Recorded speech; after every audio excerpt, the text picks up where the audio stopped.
ಎಲ್ಲರಿಗೂ ನಮಸ್ಕಾರ ಫ್ರೆಂಡ್ಸ್. ಇಡಿಗಾಸ್ ಮನೆ ರುಚಿ ಚಾನಲ್ಗೆ ಸ್ವಾಗತ. ರೆಸಿಪಿ ಶುರು ಮಾಡೋದಕ್ಕೂ ಮುಂಚೆ ನೀವು ನಮ್ಮ ಚಾನಲ್ಗೆ ಫಸ್ಟ್ ಟೈಮ್ ವಿಸಿಟ್ ಮಾಡ್ತಿದ್ರೆ ಪ್ಲೀಸ್ ಸಬ್ಸ್ಕ್ರೈಬ್ ಮಾಡ್ಕೊಳ್ಳಿ, ಹಾಗೆ ಬೆಲ್ ಐಕನ್ನ ಒತ್ತಿ, ಹಾಗೆ ಶೇರ್ ಮಾಡಿ. ನೋಡಿ ಫ್ರೆಂಡ್ಸ್, ಇವತ್ತು ನಾನು ಹಾಗಲಕಾಯಿ ಪಲ್ಯ ಮಾಡ್ತೀನಿ. ಹಾಗಲಕಾಯಿ ಪಲ್ಯ ಮಾಡೋದಕ್ಕೆ ನಾನು 1/4 kg ಹಾಗಲಕಾಯಿ ತೊಗೊಂಡಿದ್ದೀನಿ, ದೊಡ್ಡವೆರಡು. ಇದು 2 ಸ್ಪೂನು ಖಾರದ ಪುಡಿ, 1 ಸ್ಪೂನು ಕಲ್ಲುಪ್ಪು, ಒಂದು ಅರ್ಧ ಹೋಳಿಗಿಂತ ಕಡಿಮೆ ತೆಂಗಿನಕಾಯಿ, 2 ಟೊಮೊಟೊ, 1 ಈರುಳ್ಳಿ ತೊಗೊಂಡಿದ್ದೀನಿ. ಇದನ್ನು ಹಚ್ಚಿಟ್ಕೊಂಡು ಇದನ್ನು ಹುರಿಯೋದಕ್ಕೆ ಇಡ್ತೀನಿ. ಹಾಗಲಕಾಯಿ ಸಣ್ಣ ರೌಂಡ್ ಹಚ್ಚಿಟ್ಕೊಂಡಿದ್ದೀನಿ ನೋಡಿ, ಈ ಥರ. ಈಗ ಇವನ್ನ ಹುರ್ಕೊಳ್ಳೋಣ. ಮೆಣಸಿಗೆ ಬಾಣಲೆ ಇಟ್ಟಿದ್ದೀನಿ, ಇದಕ್ಕೊಂದು 2 ಸ್ಪೂನ್ ಎಣ್ಣೆ ಹಾಕ್ಕೊಳ್ಳೋಣ. ಹಾಗಲಕಾಯಿ ಹಾಕ್ತೀನಿ, ಹುರ್ಕೊಳ್ಳೋಣ ಹಾಗಲಕಾಯಿನ. ಎಣ್ಣೆ ಸ್ವಲ್ಪ ಚೆನ್ನಾಗಿ ಇದು ಬಾಡಿಸ್ಕೋಬೇಕು, ಫ್ರೈ ಮಾಡ್ಕೊಂಡ್ರೆ ಕಹಿ ಬರಲ್ಲ. ಹಾಗಲಕಾಯಿ ತುಂಬ ಚೆನ್ನಾಗಿರುತ್ತೆ ಈ ಥರ ಮಾಡಿ. 2 ಸ್ಪೂನ್ ಎಣ್ಣೆ ಹಾಕ್ತೀನಿ.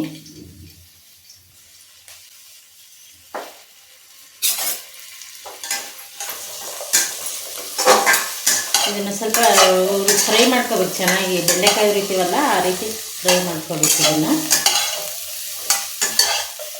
ನೋಡಿ ಫ್ರೆಂಡ್ಸ್, ಈ ಥರ ಆಗಿದೆ. ಇದು ಈ ನೀರೆಲ್ಲ ಸ್ವಲ್ಪ ಡ್ರೈ ಆಗಬೇಕು ಹಾಗಲಕಾಯಿನ ಉಳಿದು, ಅವಾಗ ತುಂಬ ಚೆನ್ನಾಗಿರುತ್ತೆ. ಈ ಥರ ಹುರಿದಿದ್ದೀನಿ. 1 ನಿಮಿಷ ಹಂಗೆ ಬಾಣಲೆಯಲ್ಲೇ ಬಿಟ್ಬಿಡೋಣ, ಅದ್ರ ಕಾವಿಗೆ ಸ್ವಲ್ಪ ಡ್ರೈ ಆಗುತ್ತೆ. ಈ ಥರ ಹುರ್ಕೋಬೇಕು. ಹಾಗಿದೆ. ಈಗ ಇದನ್ನು ತಟ್ಟೆಗೆ ತಗೊಬಿಡೋಣ ಇದನ್ನು. ಫ್ರೆಂಡ್ಸ್, ಈಗ ಇದು ಪಾತ್ರೆ ಇಟ್ಟಿದ್ದೀನಿ, ಈಗ ಕಾದಿದೆ. ಎಣ್ಣೆ ಹಾಕ್ಕೊಳ್ಳೋಣ. ಒಂದು 6 ಸ್ಪೂನ್ ಅಷ್ಟು ಎಣ್ಣೆ ಹಾಕ್ತಿದ್ದೀನಿ. ಈಗ ಎಣ್ಣೆ ಕಾದಿದೆ ಫ್ರೆಂಡ್ಸ್. ಈಗ ಈರುಳ್ಳಿ ಹಾಕ್ಕೊಳ್ಳೋಣ. ಹಚ್ಚಿಟ್ಕೊಂಡಿರೋಂಥ ಈರುಳ್ಳಿ, 1 ಈರುಳ್ಳಿ ಹಾಕ್ತಾಯಿದ್ದೀನಿ. ಸ್ವಲ್ಪ ಬಾಡಿಸ್ಕೋಬೇಕಿದೆ ಈರುಳ್ಳಿನ. ಸ್ವಲ್ಪ ಕೆಂಪಾದರೆ ಚೆನ್ನಾಗಿರುತ್ತೆ. ನೋಡಿ ಫ್ರೆಂಡ್ಸ್, ಈಗ ಇದು ಈರುಳ್ಳಿ ಕೆಂಪಾಗಿದೆ, ಫ್ರೈ ಆಗಿದೆ. ಇವಾಗ ಹಾಗಲಕಾಯಿ ಹಾಕ್ಕೊಳ್ಳೋಣ. ಹಾಗಲಕಾಯಿ ತೊಳೆದು ಹಚ್ಚಿಟ್ಕೊಂಡಿದ್ದೆ, ಇದು ಹುರಿದಿರೋದನ್ನು ಈಗ ಡೈರೆಕ್ಟಾಗಿ ಈಗ ಹಾಕೋಣ. ಸ್ವಲ್ಪ ಫ್ರೈ ಆಗಲಿ.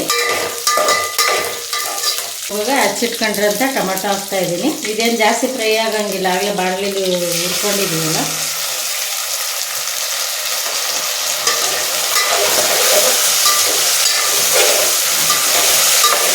ಇವಾಗ ಉಪ್ಪು ಹಾಕ್ತಾಯಿದ್ದೀನಿ. ಉಪ್ಪು ಹಾಕಿ 1 ನಿಮಿಷ ಪ್ಲೇಟ್ ಮುಚ್ಚಿಬಿಡ್ತೀನಿ, ಕಲಿಸ್ಬೇಕು. ಸ್ವಲ್ಪ ಟೊಮೊಟೊ ಫ್ರೈ ಆಗಬೇಕು.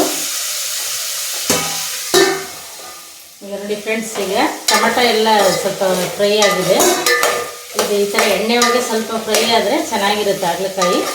ಇವಾಗ ಇದಕ್ಕೆ ಖಾರದ ಪುಡಿ ಹಾಕ್ಕೊಳ್ಳೋಣ. 2 ಸ್ಪೂನ್ ತೊಗೊಂಡಿದ್ವಲ್ಲ, ಇದು ಖಾರದ ಪುಡಿ ಹಾಕ್ತಾಯಿದ್ದೀನಿ. ಮತ್ತು ಕಾಯಿ ಹಾಕೋಣ.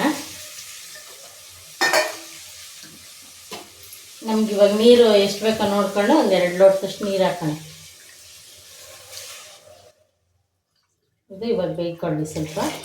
ಗರಂ ಮಸಾಲ ಅದೆಲ್ಲ ಹಾಕಿದರೆ ಟೇಸ್ಟು ಬೇರೆ ಥರ ಬರುತ್ತೆ, ಚೆನ್ನಾಗಿರಲ್ಲ. ಖಾರದ ಪುಡಿ ಹಾಕಿದರೆ ಸಾಕಾಗುತ್ತೆ. ಇದು ಖಾರದ ಪುಡಿ. ಇದು ಇವಾಗ ಬೇಯಬೇಕು ಸ್ವಲ್ಪ. ಬೇಕಂದರೆ ಬೆಲ್ಲ ಹಾಕ್ಕೋಬೋದು. ನೋಡಿ, ನಾನು ಸ್ವಲ್ಪ ಬೆಲ್ಲ ಹಾಕ್ತೀನಿ, ಇಷ್ಟು ಹಾಕ್ತಿದ್ದೀನಿ.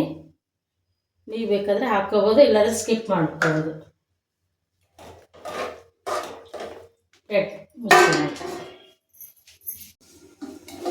ಈಗ ನೋಡಿ ಫ್ರೆಂಡ್ಸ್, ಈಗ ರೆಡಿಯಾಗಿದೆ ನೋಡಿ. ಈ ಥರ ಡ್ರೈ ಆಗಬೇಕು ಫುಲ್ಲು. ನೀರು ಸ್ವಲ್ಪ ಇದ್ದರೆ ಆಯಿತು ಗ್ರೇವಿ. ಬೇಕಂದರೆ ಇಟ್ಕೋಬೋದು, ಇನ್ನು ಸ್ವಲ್ಪ ಡ್ರೈ ಮಾಡ್ಕೋಬೋದು.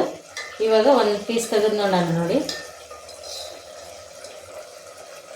ನೋಡಿ ಎಷ್ಟು ಚೆನ್ನಾಗಿ ಬೆಂದಿದೆ. ಈ ಥರ ಆಗಬೇಕು, ತುಂಬ ಚೆನ್ನಾಗಿರುತ್ತೆ. ಬೆಲ್ಲ ಬೇಕಂದರೆ ಹಾಕ್ಕೋಬೋದು, ಶುಗರ್ ಇರೋದಾದರೆ ಬೇಡ ಅಂದರೆ ಸ್ಕಿಪ್ ಮಾಡ್ಕೋಬೋದು. ಈಗ ಸರ್ವ್ ಮಾಡೋಣ. ನೋಡಿ ಫ್ರೆಂಡ್ಸ್, ಈ ರೀತಿ ಆಗಿದೆ. ಈ ಥರ ಒಂದ್ಸಲ ಮಾಡಿ ನೋಡಿ ಹೇಗಿದೆ ಅಂತೇಳಿ ನನಗೆ ಕಮೆಂಟ್ ಬಾಕ್ಸಲ್ಲಿ ತಿಳಿಸಿ.